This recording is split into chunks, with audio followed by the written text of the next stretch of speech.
Hey everybody, welcome to Cut, Transform, Glue. In this week's video, I'm bringing you another scratch build tip.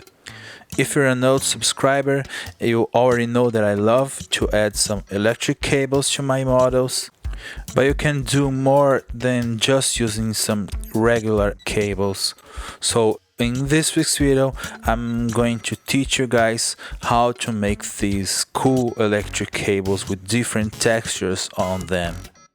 This is a super cheap and easy technique to make, so hopefully if I do a good job in teaching you guys, you're going to be able to do it yourselves. So let's get to it. So the first thing you gotta get is wires. This one right here is aluminum. I also have this one right here, which is copper inside. There's nothing too fancy about these wires. I'm using them because they can keep a position. But you can also use some flexible ones, like this one right here, which is from audio instruments. You can also use some that are used in some electric components.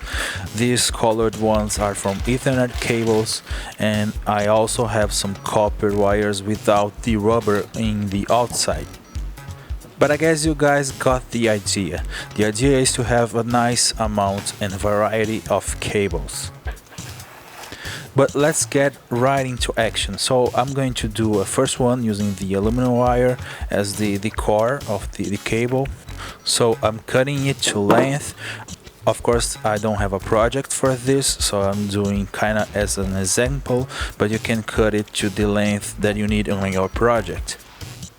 And in this first example, with that aluminum wire, I'm using this green copper wire, which is actually from the Ethernet cable that I talked before.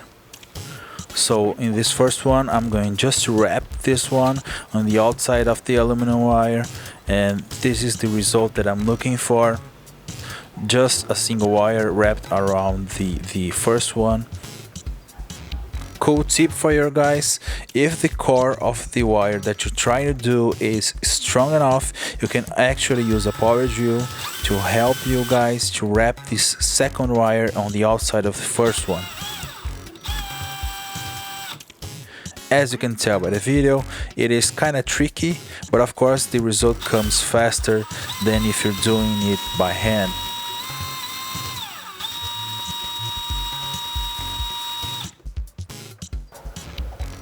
So this is the end result, and of course, since the green wire is made out of copper on the inside, it can actually hold its position, so I didn't have to use any drop of CA glue to keep it in place.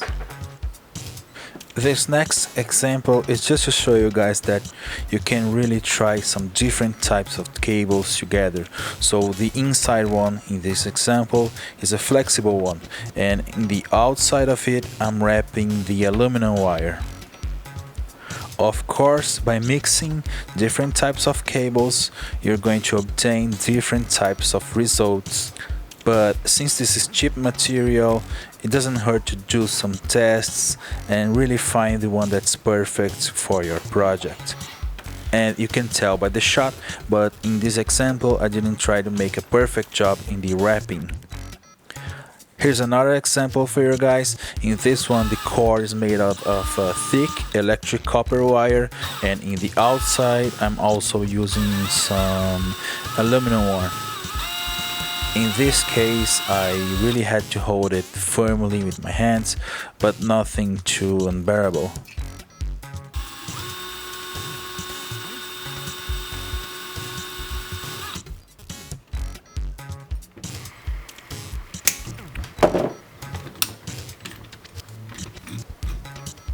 And here are all the examples that I've prepared for this video. I mixed a bunch of different types of wires, using some different types of techniques, using the drill, using my hands. As you can see in some examples, I've mixed different types of wires first, and then I wrapped them around the core wire. So yeah, go ahead and try a bunch of stuff. But now guys, here comes the secret sauce, if I can say that, of this tutorial, which is heat shrink tubing. Yeah, this cheap and also material can make the textures come together so nice. So I'm just going to go ahead and put all the wires, the textured wires, inside of the heat shrink tubing. And yes, of course, you gotta have a heat shrink tubing in the diameter in a gauge that can fit your textured cable inside. So when you go to the store, grab a bunch of them in different diameters. It's really helpful. Now just go ahead and grab your heat source. In this case, I'm using a candle, but you can use the lighter directly. I'm just using the candle to have both of my hands free if I need it. And the key here is to be careful. You don't want to touch the flames with the heat shrink tube. You can really mess it and make it to not function perfectly.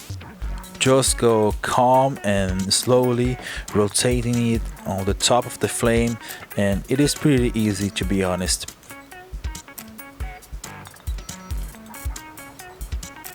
Just one more shot for you guys, closer this time. You can see that I'm just slowly rotating my wires on the top of the flame, and you can see those darker spots. This is where I messed up. I touched the flame, but if you do that careful, you won't have any problems. And now I have all of them covered on the heat shrink tube, and as you can see, the result is so good, guys. The heat shrink really picks the details. You can see the wires inside creating the texture. And I've tested some different brands of heat shrink tubes, and some of them can keep better results than some others, but in the overall the result is always satisfying.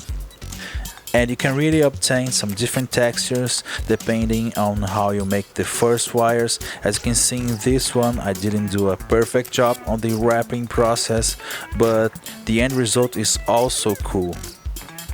So I really recommend you guys to test it. Go ahead and grab a bunch of different types of wires and make different mixtures and textures. It is really cheap and nice and fun.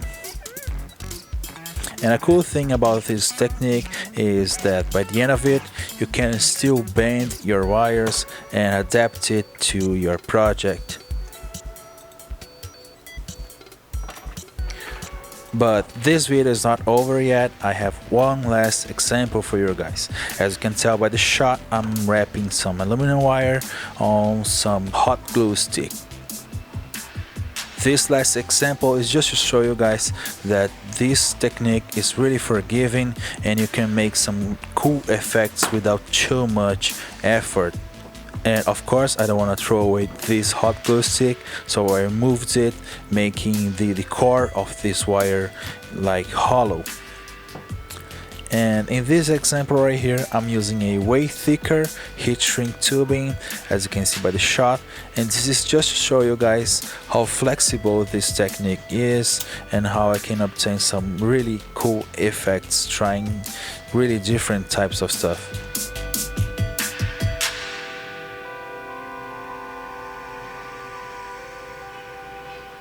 And this is the end result, also cool. And as you can see, as the core of it is hollow, it is really flexible. So yeah, you can really obtain some different textures and some different types of tubes for a variety of projects that you may have.